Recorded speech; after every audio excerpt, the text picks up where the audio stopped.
శ్రీ మహాగణాధిపతయే నమః. శ్రీమాత్రే నమః. మాచిరాజ్ భక్తి ప్రేక్షకులందరికీ నమస్కారం.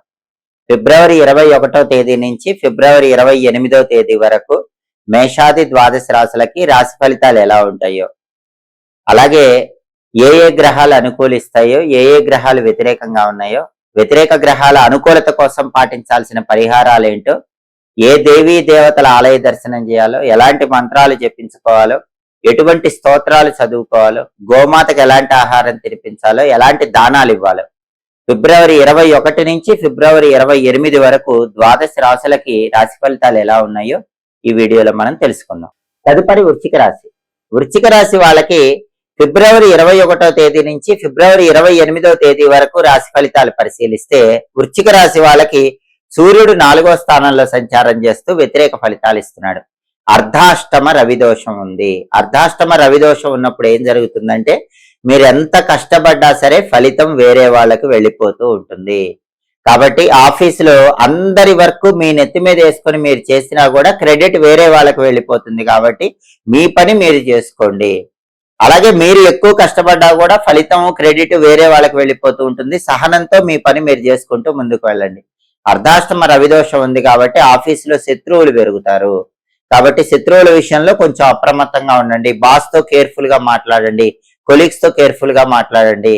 అలాగే అర్ధాష్టమ రవిదోషం ఉంది కాబట్టి ప్రధానంగా ఆరోగ్యపరమైన వ్యవహారాల్లో కూడా జాగ్రత్తగా ఉండాలి.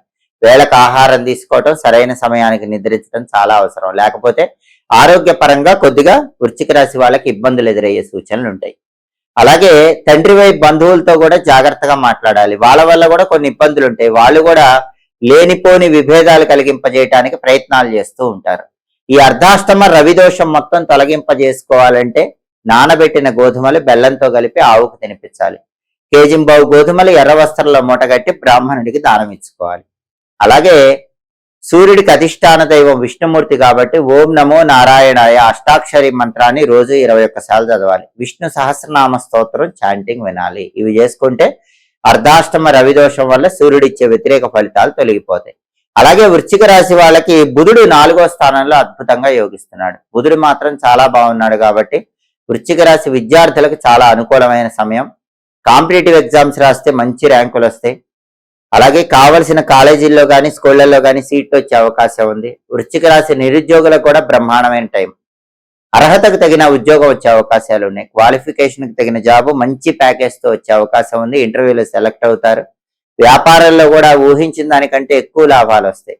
5 రూపాయలు వచ్చే చోట 10 రూపాయలు వచ్చే అవకాశం ఉంది. కాబట్టి విద్యార్థులకు వృశ్చిక రాశి వాళ్ళకు బ్రహ్మాండంగా ఉంది. వ్యాపారస్తులకు వృశ్చిక రాశి వాళ్ళకు బ్రహ్మాండంగా ఉంది.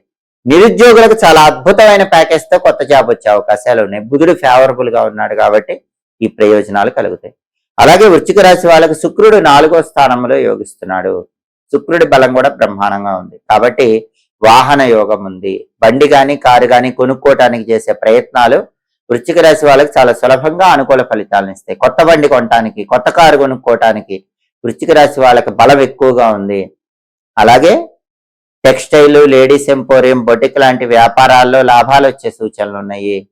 సినిమా, టీవీ రంగాల్లో, సంగీత, నాట్య రంగాల్లో కొత్త కొత్త అవకాశాలు రావటం, పేరు డబ్బు సంపాదించుకోవటం ఇవన్నీ జరిగే సూచనలు కూడా ఉన్నాయి. వైఫ్ అండ్ హస్బెండ్ రిలేషన్ కూడా చాలా అద్భుతంగా ఉంటుంది. కాబట్టి శుక్రుడు కూడా వృశ్చిక రాశి వాళ్ళకి ఫేవరబుల్ గా ఉన్నాడు కాబట్టి ఈ రకమైన ప్రయోజనాలన్నీ కూడా కనిపిస్తాయి. అయితే వృశ్చిక రాశి వాళ్ళకి కుజుడు 3, 4 స్థానాల్లో సంచారం చేస్తున్నాడు. మొదటి 2 రోజులు 3వ సంచారం చేస్తున్నాడు. కాబట్టి ప్రాపర్టీ కొనాలన్నా, అమ్మాలన్నా, రియల్ ఎస్టేట్ లో మంచి డీల్ ఓకే అవ్వాలన్నా, అప్పులు తీర్చాలన్నా, బ్యాంక్ లోన్ శాంక్షన్ కావాలన్నా ఫిబ్రవరి 21, ఫిబ్రవరి 22 ఈ 2 తేదీల్లోనే బలం ఉంది. ఫిబ్రవరి 23 నుంచి 28 మధ్యలో బలం లేదు. ఫిబ్రవరి 23 నుంచి 28 మధ్యలో కుజుడు ఫేవరబుల్ లేడు కాబట్టి ఏదైనా ప్రాపర్టీ కొనాలన్నా రేట్ ఎక్కువ ఉంటుంది. ప్రాపర్టీ అమ్మాలన్నా పెద్ద రేట్ రాదు. రియల్ ఎస్టేట్ లో డీల్ ఓకే కాదు. అప్పులు తీర్చాలన్నా డిలే అయిపోతుంది. బ్యాంక్ లోన్లు తొందరగా రావు. బ్రదర్స్ తో కూడా డిస్ప్యూట్స్ వచ్చే అవకాశాలు ఉన్నాయి. ఎందుకంటే 23 నుంచి 28 మధ్యలో అర్ధాష్టమ కుజదోషం ఉంది. కాబట్టి వృశ్చిక రాశి వాళ్ళు 23వ తేదీ నుంచి 28వ తేదీ మధ్యలో ఉన్న అర్ధాష్టమ కుజదోషం వల్ల వచ్చే వ్యతిరేక ఫలితాలు పోవాలంటే ఈ సమయంలో నానబెట్టిన కందులు బెల్లంతో కలిపి ఆవుకు తినిపించాలి. కేజింబావు కందులు ఎర్ర వస్త్రంలో మూటగట్టి బ్రాహ్మణుడికి దానం ఇవ్వాలి. ఓం అంగారకాయ నమః అనే మంత్రం ఈ సమయంలో అంటే ఫిబ్రవరి 23 నుంచి 28 మధ్యలో రోజు 21 సార్లు చదవాలి. రుణ విమోచన అంగారక స్తోత్రం చాంటింగ్ వినాలి. అవి చేసుకుంటే ఫిబ్రవరి 23 నుంచి 28 మధ్యలో కూడా కుజుడి బలాన్ని పెంపొందింపజేసుకోవచ్చు. కుజుడిచ్చే వ్యతిరేక ఫలితాల నుంచి బయటపడవచ్చు. కాబట్టి వృశ్చిక రాశి వాళ్ళకి బుధుడు బాగున్నాడు, శుక్రుడు బాగున్నాడు, కుజుడు కూడా మొదటి 2 రోజులు ఫిబ్రవరి 21, 22 తేదీల్లో బ్రహ్మాండంగా ఉన్నాడు. కేవలం రవికి సంబంధించిన పరిహారాలు మిగిలిన 6 రోజుల్లో. ఫాల్గుణ మాసం విష్ణుమూర్తికి చాలా ఇష్టమైన మాసం. ఫాల్గుణ మాసంలో ఎవరైనా సరే ప్రతిరోజు కూడా విష్ణుమూర్తిని పూజించి పాలు నైవేద్యం సమర్పించినట్లయితే విష్ణుమూర్తి అనుగ్రహం వల్ల ఆర్థిక ఇబ్బందులు తొలగిపోతాయి. వృత్తిపరంగా మంచి పురోభివృద్ధి ఏర్పడుతుంది. దీన్ని పయోవ్రతం అనే పేరుతో పిలుస్తారు. అలాగే ఫాల్గుణ మాసాన్ని సర్వదేవతల సమారాధనల మాసం అంటారు. అంటే అందరి దేవతల అనుగ్రహము పొందటానికి ఉపయోగపడే మాసం ఫాల్గుణ మాసం. ఈ మాసంలో కొన్ని దానాలు ఇస్తే అద్భుత ఫలితాలు కలుగుతాయి. అన్నదానం చాలా మంచిది, జన్మజన్మల పాపాలు పోగొడుతుంది. ఫాల్గుణ మాసంలో ధనలాభం కలగాలంటే వస్త్రదానం చేయాలి. వస్త్రదానం కూడా విశేషమైన శుభ ఫలితాలు ఇస్తుంది. గోదానం చేస్తే అద్భుతం.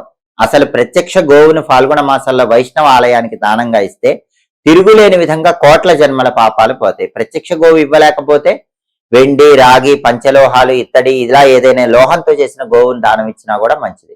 అన్నదానం, వస్త్రదానం, గోదానం వీటిలో ఏ దానం ఇచ్చినా ఫాల్గుణ మాసంలో అమోఘమైనటువంటి శుభ ఫలితాలు కలుగుతాయి.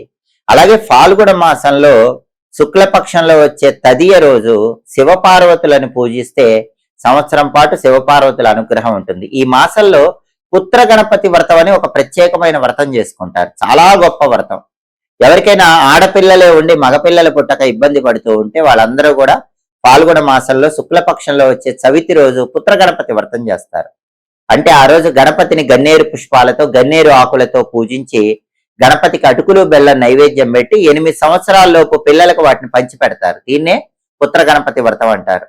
8 సంవత్సరాల్లోపు పిల్లలకు బట్టలు కూడా పెట్టాలి. అలా చేస్తే అమ్మాయిలే సంతానంగా ఉన్న వాళ్ళకి అబ్బాయిలు పుట్టే అవకాశం ఉంటుంది. దీన్నే పుత్ర గణపతి వ్రతం అంటారు. ఆ రోజు అందరూ చదువుకోవాల్సిన గణపతి నామం ఓం కపిలాయ నమః. ఓం కపిలాయ నమః అనే నామం చదువుకుంటూ గన్నేరు పూలతో, గన్నేరు ఆకులతో గణపతిని పూజించి అటుకులు బెల్లం నైవేద్యం పెడితే ఖచ్చితంగా అబ్బాయి పుట్టే అవకాశం ఉంటుంది. దీన్నే డుండి గణపతి వ్రతం అనే పేరుతో కూడా పిలుస్తారు. ఎందుకంటే ఆ రోజు కాశీ క్షేత్రంలో డుండి గణపతికి చాలా ఇష్టమైన రోజు. కాబట్టి ఫిబ్రవరి 21వ తేదీ పుత్ర గణపతి వ్రతం, డుండి గణపతి వ్రతం వచ్చింది కాబట్టి ఇలా గణపతిని పూజిస్తే చాలా మంచిది. వినాయక చవితి రోజు వినాయకుడిని పూజించడం వీలు కాని వాళ్ళు కూడా ఫాల్గుణ మాసంలో శుక్లపక్ష చవితి ఫిబ్రవరి 21 వినాయకుడిని పూజిస్తే వినాయక చవితి రోజు వినాయకుడిని పూజించిన అద్భుత ఫలితం కలుగుతుంది. అలాగే ఫాల్గుణ మాసంలో శుక్లపక్షంలో వచ్చే ఏకాదశి తిథిని అమలక ఏకాదశి అంటారు. అది చాలా శక్తివంతమైన ఏకాదశి.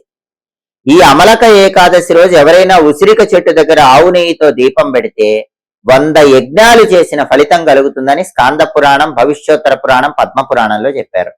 కాబట్టి చాలా శక్తివంతమైన రోజు ఫిబ్రవరి 27వ తేదీ శుక్రవారం ఫాల్గుణ శుక్ల ఏకాదశి, అమలక ఏకాదశి.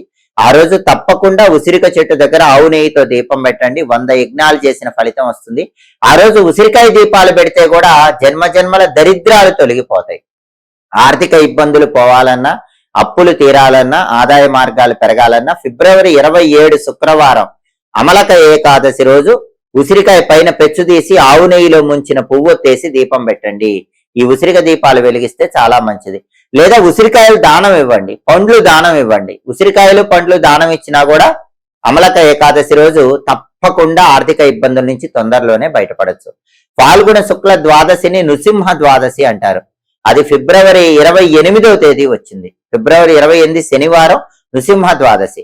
ఆ రోజు ఒక్క మనిషికి అన్నదానం చేస్తే 1000 మందికి ఏకకాలంలో అన్నదానం చేసిన ఫలితం కలుగుతుంది. అంతటి శక్తి నృసింహ ద్వాదశికి ఉంటుంది. అలాగే ఫాల్గుణ శుక్ల ద్వాదశి, నృసింహ ద్వాదశి ఫిబ్రవరి 28 శనివారం రోజు గోవింద నామాన్ని వీలైనన్ని సార్లు చదువుకోండి. అలా చదువుకుంటే గోవిందుడు అనే పేరుతో ఉన్న విష్ణుమూర్తి అనుగ్రహం వల్ల అన్ని రకాలైన దుఃఖాలు, బాధల నుంచి సులభంగా బయటపడవచ్చు. సర్వదేవతలకు ప్రీతిపాత్రమైన ఫాల్గుణ మాసంలో వచ్చే పౌర్ణమి తిథి చాలా శక్తివంతమైన రోజు. అది మార్చి 3వ తేదీ వచ్చింది. ఆ రోజు ఎవరైనా సరే అయ్యప్ప స్వామి ఆలయంలో దీపం పెడితే అయ్యప్ప స్వామి ఆలయంలో ప్రదక్షిణలు చేస్తే అది అయ్యప్ప స్వామి పంబల రాజుకు కనిపించిన రోజు కాబట్టి అయ్యప్ప స్వామి అనుగ్రహం వల్ల అన్ని కష్టాలు బాధలు తొలగింపజేసుకొని ఉత్తమ ఫలితాలు పొందవచ్చు. ఎవరైనా సరే ఫాల్గుణ మాసంలో పరమేశ్వరుడికి ఆవు పెరుగు, ఆవు నెయ్యి, తేనె ఈ 3 ద్రవ్యాలతో నెలంతా అభిషేకం చేస్తే 90 రోజుల్లో సకల సంపదలు కలుగుతాయని నారద పురాణంలో చెప్పారు. కాబట్టి సకల సంపదలు 90 రోజుల్లో రావాలంటే ఫాల్గుణ మాసంలో ఆవు పెరుగు, ఆవు నెయ్యి, తేనె ఈ 3 ద్రవ్యాలతో మీ ఇంట్లో ఏ శివలింగం ఉన్నా ఆ శివలింగానికి అభిషేకం చేసుకోండి. శివుడికి, విష్ణుమూర్తికి, లక్ష్మీదేవికి ప్రీతిపాత్రమైన మాసం ఫాల్గుణ మాసం. ఈ మాసంలో ఈ విధి విధానాలు పాటించండి. సమస్త శుభ ఫలితాలను సిద్ధింపజేసుకోండి. భయంకరమైన పాపాలు, దారిద్ర్య బాధల నుంచి సులభంగా బయటపడండి. అలాగే ఎప్పటికప్పుడు దినఫలాలు తెలుసుకోవాలన్నా, పక్షఫలాలు లేదా మాసఫలాలు తెలుసుకోవాలన్నా, గ్రహాల సంచారంలో వచ్చే మార్పును బట్టి ఫలితాలు తెలుసుకోవాలన్నా, సంవత్సర ఫలితాలు తెలుసుకోవాలన్నా, జ్యోతిష శాస్త్రానికి సంబంధించి ఎలాంటి ఆసక్తికరమైన విశేషాంశాలు తెలుసుకోవాలన్నా మాచిరాజు భక్తి ఛానల్ తప్పకుండా చూడండి. మా వీడియోస్ మీకు నచ్చినట్లయితే మా ఛానల్ లైక్ చేయండి, కామెంట్ చేయండి. మా ఛానల్ వీడియోస్ 10 మంది మిత్రులకు షేర్ చేయండి. మా ఛానల్ సబ్స్క్రైబ్ చేసుకోండి. పక్కనున్న బెల్ సింబల్ నొక్కటం మాత్రం మర్చిపోకండి. సర్వే జనాః సుఖినో భవంతు. స్వస్తి.